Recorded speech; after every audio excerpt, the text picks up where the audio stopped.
이 시간 우리 함께 나누실 말씀 마태복음 16장 13절에서 19절까지 말씀입니다. 세 번역으로 볼 텐데요. 저랑 한 절씩 교독해 보시죠. 예수께서 빌립보의 가이사랴 지방에 이르러서 제자들에게 물으셨다. 사람들이 인자를 누구라 하느냐?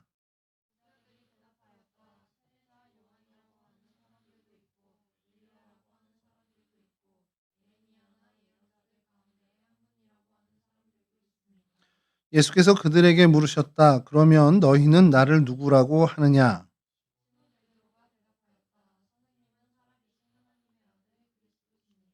예수께서 그에게 말씀하셨다. 시몬 바요나야, 너는 복이 있다. 너에게 이것을 알려주신 분은 사람이 아니라 하늘에 계신 나의 아버지시다.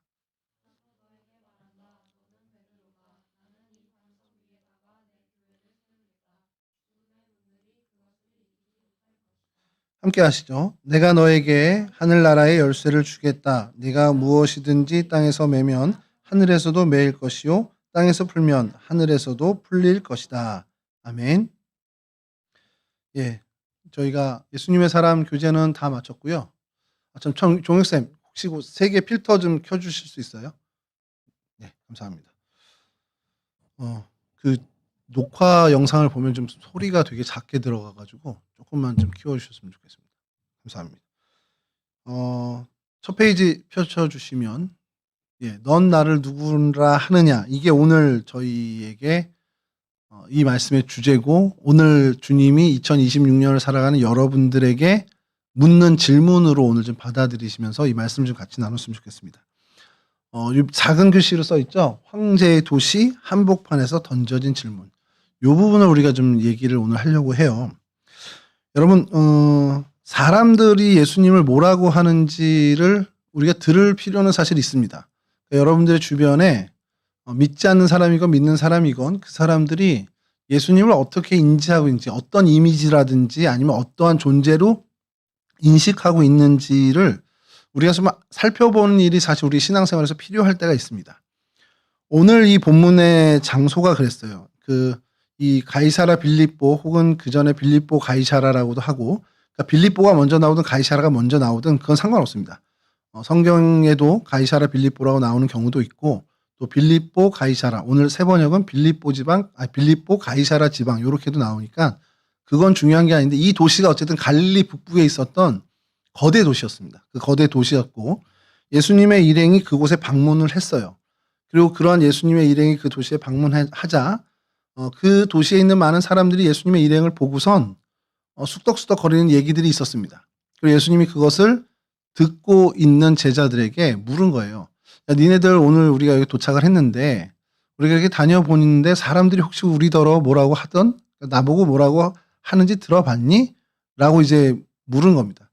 근데 왜 그런 질문을 하셨냐면, 이 마태복음 16장 이제 여기까지 왔을 때 예수님이 그래도 제법 적어도 이 유대 지방 말고도 이 북부 갈릴리 지방에서는 예수님이 소문이 좀 났었어요. 여러 이적을 펼치고 많은 병자들을 고쳐주시면서 예수님에 대한 소문이 이 가이사랴 빌립보에도 퍼진 겁니다. 그리고 그 소문의 주인공이 이 도시에 방문한 걸 사람들이 인지를 한 거예요. 그러니까 사람들마다 야, 저 사람이 누구래? 저 사람이 그때 그 일을 있었던 그 장본인이래? 이렇게 얘기들이 있었겠죠. 그걸 제자들이 이제 다니시면서 들은 겁니다. 자, 그래서 다음 페이지 보여주시면, 예, 너희는 나를 누구라고 하느냐, 이 질문을 하기 위해서 주님이 먼저 제자들에게 물으신 것이 그 위에 있는 질문. 사람들이 인자를 누구라고 하느냐, 사람들이 나를 뭐라고 하더냐, 이렇게 물으신 거예요. 자, 이 질문이 그 당시 2000년 전에 우리의 질문, 예수님이 제자들을 향한 질문이기도 하지만 제자들에게 던져진 이 질문이 오늘 우리에게도 동일하게 던져지는 질문입니다. 늘 주님이 이 시대를 막론하고 당신의 제자, 당신의 자녀들에게는 항상 이 질문을 하십니다. 그리고 이 질문에서부터 우리의 신앙이 출발을 하는 겁니다. 자, 제자들이 뭐라고 대답했다고 그래요? 영문아 기억나는 거 하나라도. 제자들이 아까 우리 성경 읽었을 때 사람들이 나더러 뭐라고 하대? 그러니까 제자들이 대답해서 뭐라고 하던데요? 누구라고 하던데요? 이렇게 얘기했잖아. 혹시 기억나는 거 아무거나 하나. 그리스도라고 한 건 없는 것 같은데. 예, 오늘 우리 본문을 보면 세례자 요한이라고 하던데요? 라고 하는 사람이 있어요. 그러니까 왜 그 얘기를 하냐면 당시에 이 세례자 요한, 우리 흔히 세례 요한이라고 하는 이 사람이 굉장히 유명했던 사람입니다. 당시 그 유대 땅 전체에 갈릴리 지역뿐만 아니라 이 남유다 지방까지도 세례를 베푸는 독특한 사람이 있었는데 그 사람이 막 바리새인들을 향해서 막 일갈을 하면서 하나님의 나라를 외치고 회개를 외쳤던 그 일이 있었고 또 심지어 헤롯에게 직언을 하면서 옥에 투옥이 되고 사실은 이제 나중에 참수당해서 죽기까지 해요. 그게 이제 갈릴리와 유다 온 전역에 다 사람들이 알고 있었습니다. 그러니까 대단한 사람이라는 인식이 있었는데 이 장본인도 이 사람도 그 세례요한 같은 사람 아니야? 심지어 어떤 소문이 당시에 있었냐면 세례요한이 살아서 돌아왔다라는 소문도 났었어요. 실제 성경에 그런 얘기를 합니다. 그러니까 세례요한이라고 하는 사람이 있던데요? 라고 하는 이제 질문을 그 소문을 듣고 그런 인식을 주님께 알린 겁니다. 어떤 한 제자가 엘리야라고도 하던데요. 근데 엘리야는 구약에 있어서 제일 유명한 그 예언자 중에 하나입니다. 선지자 중에 가장 유명한 선지자 중에 하나가 엘리야입니다. 왜 유명하냐면 엘리야는 다른 선지자들과 다르게 죽음을 보지 않고 우리가 그 개역 한글에서는 병거를 타고 하늘로 올라갔다라고 승천했다라고 기사가 있고 또 개역 개정에서는 바람을 타고 올라갔다라고 기억합니다. 그러니까 죽음을 보지 않고 하늘로 들림을 받은 사람으로 이제 전해져 내려온 사람이에요. 그러니까 대단히 대단한 선지자고 대단한 예언자죠. 그 엘리야라고 하던데요? 라는 그 소문도 있습니다라는 걸 보고를 합니다. 그러자 또 한 제자가 예레미야나 혹은 선지자 중에 하나가 아닐까라는 생각을 하는 사람들도 있습니다. 이렇게 해서 여론을 수렴해서 주님께 알려준 겁니다. 세상은 이렇게 주님을 바라보고 있다라는 겁니다. 그러면서 주님이 물으시죠. 그래? 세상 사람들은 그렇게 생각하는데, 그래, 이 도시 사람들은 나를 그렇게 생각하는데, 그럼 너희는 나를 누구라고 생각해? 라고 물으신 겁니다. 자, 근데 우리가 여러분 어려서부터 이 본문은 많이 접해 왔을 거예요. 주는 그리스도시여 살아계신 하나님의 아들이십니다라는 이 베드로의 고백은 너무나 유명한 고백이기 때문에 그 이야기를 하면서 이 오늘 사건은 여러분들이 그래도 제법 들어왔습니다. 근데 여러분 언뜻 들 때 세상 사람들이 이 도시의 사람들이 예수님을 향해서 세례요한이라고 그래, 또 엘리야라고 그래, 예레미야나 선지자 중에 하나라고 그래. 그렇게 얘기하면 이 사람들도 제법 예수님에 대해서 잘 보는 눈이 있네 이렇게 생각을 할 수 있어요. 저는 어려서부터 이 본문을 보면은 그래도 이 사람들이 믿지 않는 사람일지언정 예수님이 세례요한과 비슷하고 또 엘리야나 다른 선지자급에 있는 존재로 사람들이 봤구나. 그래도 사람들이 보는 눈이 좀 있네 라는 생각을 해왔습니다. 근데 우리가 생각하는 것과는 전혀 다른 뉘앙스입니다. 그걸 먼저 좀 얘기해 드릴게요. 다음 페이지 보여주시면, 왜냐하면 이 도시에 있는 사람들이 예수님을 그렇게 봤다라는 게 주안점입니다. 만약에 갈릴리 저 막달라 지역이나 어떤 촌구석에서 예수님의 일행을 보고서 사람들이 세례요한이 살아 돌아온 것 같아, 엘리야 같은 사람이 왔어, 이렇게 된다면 우리가 인지하고 있었던 그 이미지가 맞아요.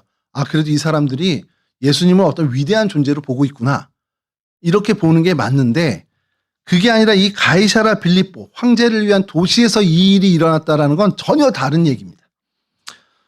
먼저 이 가이사라 빌립보의 도시에 먼저 얘기해 주면 무슨 얘기냐면, 이게 가이사라는 우리가 잘 알고 있는 로마의 시저를 이제 한자로 하면 가이사가 됩니다. 그 시저의 이름을 붙인 도시예요. 그러니까 황제의 이름을 붙인 도시입니다. 그럼 어느 정도 규모가 돼야 된다는 거예요. 그러니까 예컨대 이 황제의 이름을 붙일 수 있는 조건이 한 3가지가 있었습니다. 왜냐하면 황제를 위한 신전이 있어야 되고요. 그리고 로마의 자랑거리인 도서관이 있어야 되고, 그리고 어떤 규모의 그런 그 규모의 도시여야 된다라는 게 있습니다. 그러니까 그런 조건에 부합한 곳만 이 이름을 붙일 수 있는, 시저의 이름을, 혹은 그 전에 이제 있었던 이런 콘스탄티노플이라든지 이런 도시들도 황제의 이름을 붙이기 위해서는 그 정도의 도시가 그런 위용을 자랑할 때만 붙일 수 있는 거예요. 이 가이사라 빌립보라는 건 계획 도시였고 굉장히 부강한, 어떻게 보면 부유함이 넘치는 도시였습니다.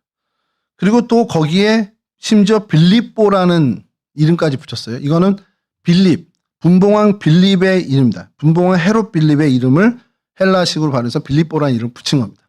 그러니까 분봉왕의 이름도 붙여야 되고 황제의 이름도 붙여야 되는 그 정도의 규모가 되는 도시, 그 정도의 위용을 자랑하는 대도시, 거대 도시라는 겁니다. 자, 그 사람들이 볼 때 자신들은 부유해요. 온갖 화려한 옷을 입고 화려한 건축물과 여러 그러한 조건이 좋은 곳에서 자기들이 풍요를 누리고 살아가는데 예수의 일행은 한없이 초라한 모습으로 온 겁니다. 당시에 유다 사람, 식민지에 있는 사람들이 이렇게 온 겁니다. 이 사람들도 식민지 사람이긴 하지만 다른 거예요. 자기네는 로마의 특권을 누리고 있는 사람들이거든. 그러니까 이 예수의 일행은 그냥 초라하게 그지없는 사람입니다.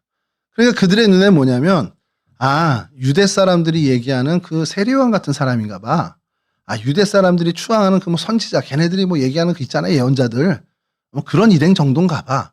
이렇게 얘기하는 뉘앙스인 거예요. 그러니까 뭔가 위대한 선지자야, 위대한 뭐 세례요한이 돌아왔어. 이런 차원이 아니라 이 도시 사람들의 눈엔 그저 초라한 일행들, 그냥 자기들끼리 뭐 어쩌고 자기네들끼리 뭐 누구 예언자네 뭐 하나님의 사람이네 그런 얘기들 하는 소위 그들 표현대로 짓거리는 그런 어떤 주제의 사람이다라고 굉장히 낮은 시선으로 보고 있는 겁니다.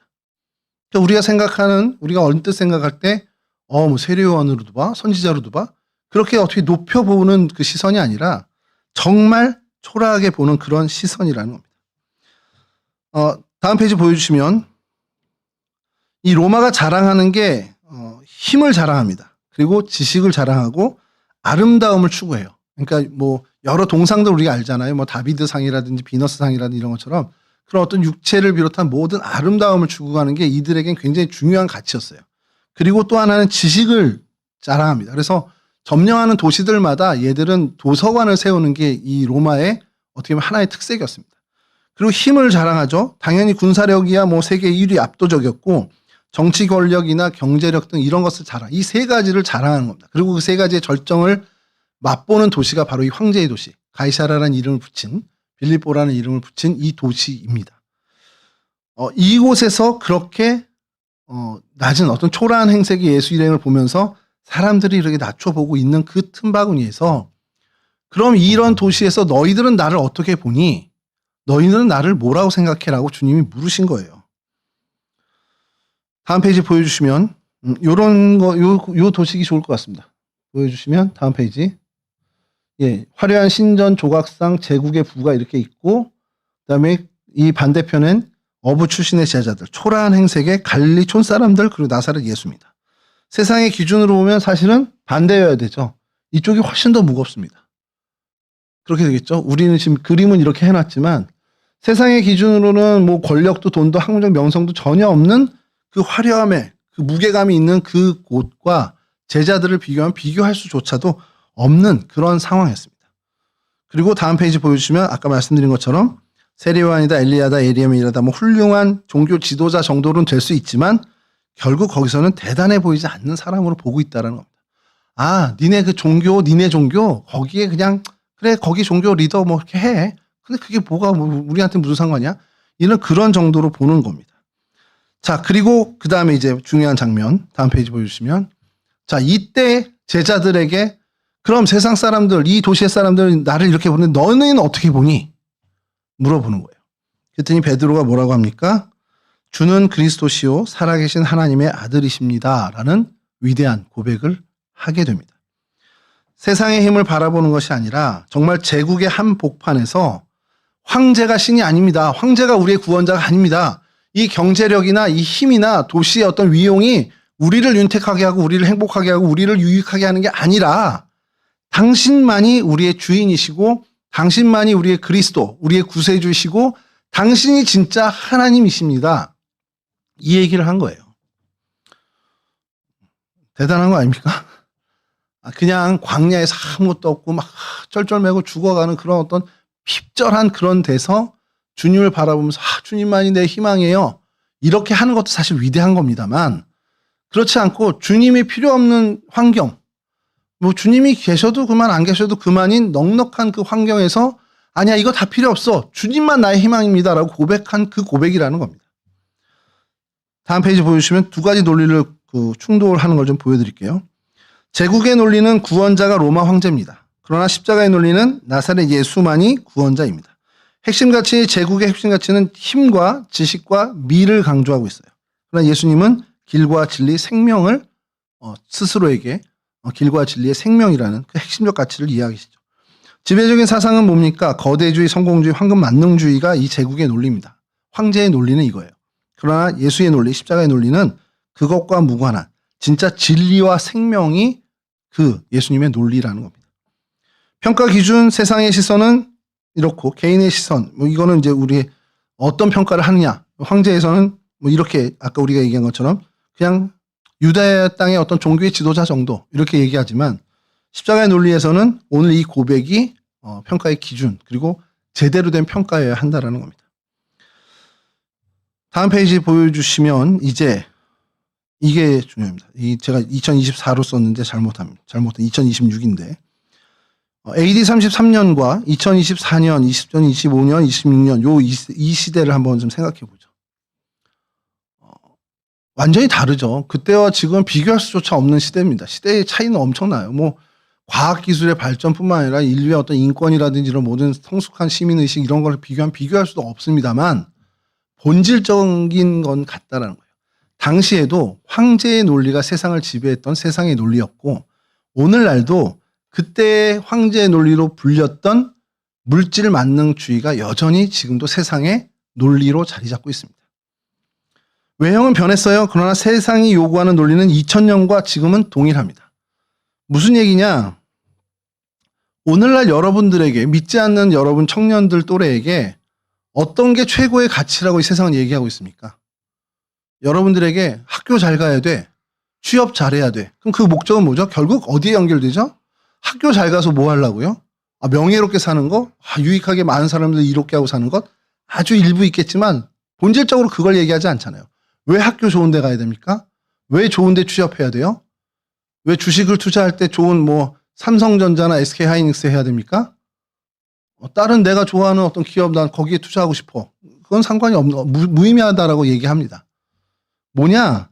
좋은 학교 가고 좋은 직장 가고 어떤 세상 사람들이 얘기하는 이게 정답이야라고 하는 건 뭐냐면 결국엔 많은 부를 누리고 높은 자리에 올라가고 많은 권력을 쥐는 그 자리로 향하게끔 그게 정답이라고 얘기하고 있는 거예요. 2000년 전 이 가이사르 빌립보에서 했던 그 논리와 똑같습니다. 로마가 추구하던 것과 별반 다르지 않아요. 다음 페이지 보여주시죠. 군사력, 정치 권력 이거 오늘날 뭡니까? 더 높은 연봉, 더 높은 돈, 더 높은 소유 이걸 얘기하는 겁니다. 점령지의 도서관, 자신들의 지식을 추구하고 지식을 자랑했던 그 논리가 뭡니까? 결국 좋은 대학 스펙 막 갖고 성공해야 되는 거예요. 그걸로. 조각상의 육체미라는 여러 미를 하는 것들 결국에 뭡니까? 외형적인 것들을 우리가 거기에 계속 초점을 맞추게 하고 있는 게 오늘날의 논리와 똑같다라는 겁니다. 오늘 우리가 사는 세상도 이 힘을, 이것들을 자랑합니다. 힘을 자랑하고 돈을 자랑하고 성공을 지향하고 높은 빌딩, 화려한 도시, 그리고 수많은 광고와 네온 사인들 이런 것들을 계속 성공이라고 얘기합니다. 여러분들 대학 가서 교수님들이 얘기하거나 모든 세상 사람들이 여러분들에게 세상의 지혜라고 얘기해 주는 건 결국 니네 성공해야지, 사회에서 니네 잘 나가야지. 결국 뭡니까? 돈 잘 벌고 사람들의 부러움 받고 소위 말하는 여러분 즐길 수 있는 거 즐기고 살라는 거, 그 여유를 가지라는 거예요. 그게 성공이라고 얘기하는 겁니다. 다음 페이지 보시죠. 경쟁하라, 더 높이 올라가라, 많이 가져라, 좋은 대학 가라, 스펙 높여라, 높은 연봉 가져라. 이 세상의 소리가 여러분들이 살아가는 내내 아마 여러분들 죽는 날까지 이건 계속 여러분들 귓가에 울릴 겁니다. 자, 그런 상황에서 세상의 목소리가 정말 크게 울리는 이 한복판에서 가이사라 빌립보에서 제자들이 그 한복판에서 주님을 향해 어떻게 외쳤는지 이 오늘날처럼 이렇게 많은 세상의 외침이 우리 가운데 우리의 귓전을 때리고 있는 이때에 주님이 우리에게 동일한 질문을 하고 계신 겁니다. 너 그래 그러면 이 세상에서 얘기하는 이 지혜가 있고 성공을 얘기하는 이 틈바구니에서 너는 나를 예수를 누구라고 하니? 이걸 묻는 겁니다. 그게 뭡니까? 주는 그리스도시요 살아계신 하나님의 아들입니다. 이 정답을 오늘 우리에게도 주님은 요구하고 계신 겁니다. 입술로만 고백하는 게 아니라 진짜 그 고백대로 살아가는 존재가 되기를 주님은 원하고 계신 거예요. 여러분 그렇다고 자꾸 이런 설교를 들으면 여러분들이 오해를 하는 게 그럼 난 세상과 등지고 세상권 다 끊어버리고 그 얘기를 하는 게 아니에요. 지향점이 어디냐는 거예요. 여러분 주님의 일을 할 때 내가 많은 물질적인 뭐 그런 게 필요할 때가 있어요. 내가 하나님 일을 하는데 내가 좀 재정이 필요합니다. 그걸 내가 누리려는 게 아니라 주님의 영광과 주님의 기쁨을 위해서 내가 이걸 도구로 쓸 수 있는 그 자리, 그 마음과 그 마인드로 살아갈 수 있는 그 자세를 가지라는 거예요. 단순히 세상에서 높은 지위를 갖고 많은 부유함을 누리는 그것이 내 인생의 목적이 되는 게 아니라, 그래, 그거 하나님이 주신 거네? 그럼 이걸 갖고 어떻게 하나님 위해 사용하지? 거기까지 나가는 사람이 되길 바란다라는 겁니다. 그리고 그 고백이 우리로 하여금 그리스도인으로 제대로 살아가게 하는 고백이 된다는 겁니다. 진짜 하나님이 기뻐하시는 인생으로 살아가기 위해서 이 고백이 철저하게 우리의 반석, 우리의 디딤돌이 되어야 한다는 거예요. 다음 페이지 보여주시면 그게 바로 교회라는 겁니다. 예배당이 아니라 여러분 한 사람 한 사람이 교회예요. 주님의 몸된 교회고 그 공동체, 그들이 모인 공동체가 교회입니다.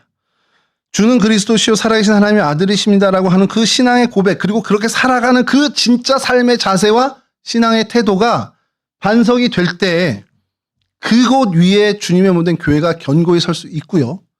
세상의 어떤 음부의 권세라고 표현하는 세상의 어떤 외침들, 성공의 이야기, 세상의 논리, 황제의 어떤 외침, 이런 것들에서 무너지지 않을 수 있는 견고함을 가질 수 있게 되는 건 바로 이 신앙의 고백, 그리고 이 고백대로 살아가는 삶, 그 신앙의 자세, 삶의 태도에 있다는 겁니다.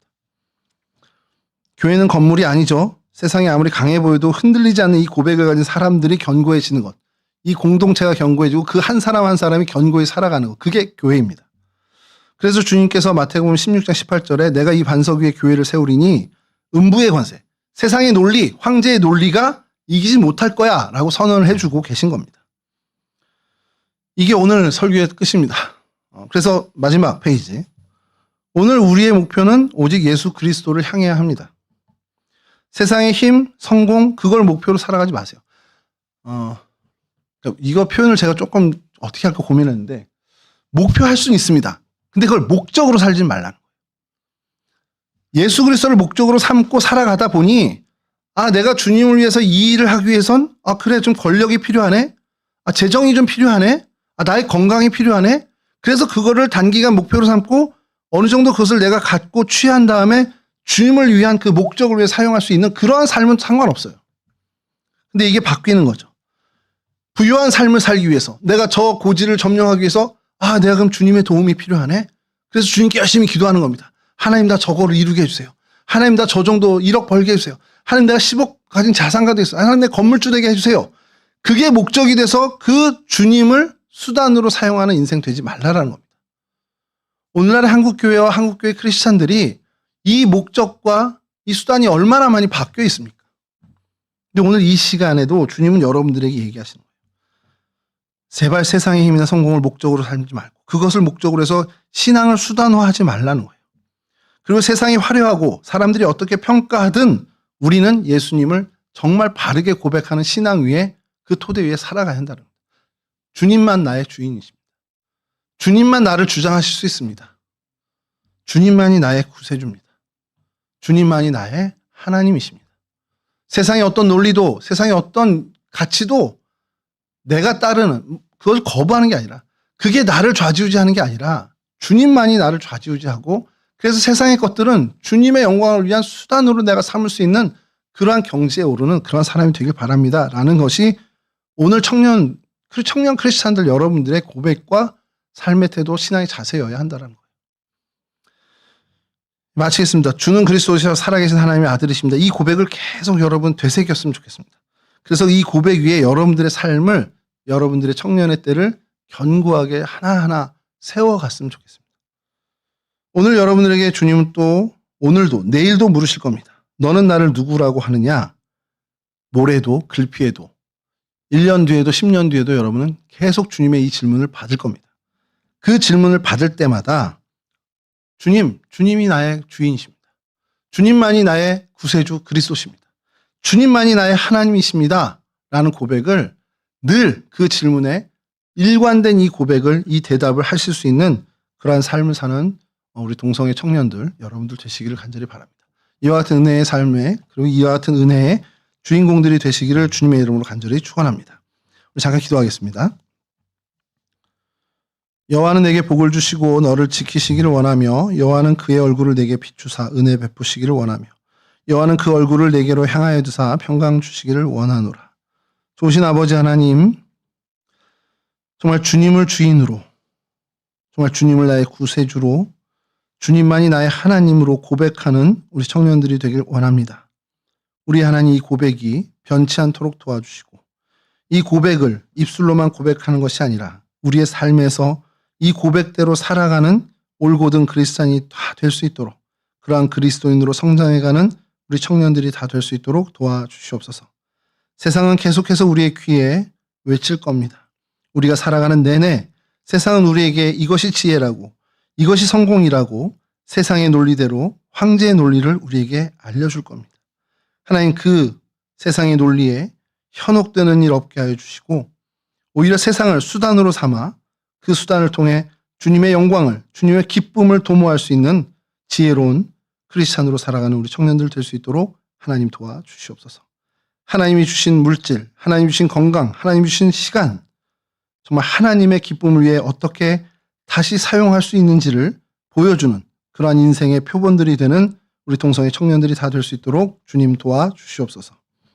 이제는 우리 주 예수 그리스도의 그 크신 은혜와 우리 아버지 하나님의 그 극진하신 사랑하심과 성령 하나님의 교통하시며 인도하시며 도우심이 정말 주님을 주인으로, 주님을 나의 그리스도로, 주님을 나의 하나님으로 고백하며 살고자 결단하는 우리 청년들 머리머리 위에, 이들의 인생 위에, 이들의 삶의 자리 위에, 이들의 앞으로 살아갈 그 인생길 위에 이제로부터 영원히 함께하여 주시길 예수님의 이름으로 간절히 축원하옵나이다.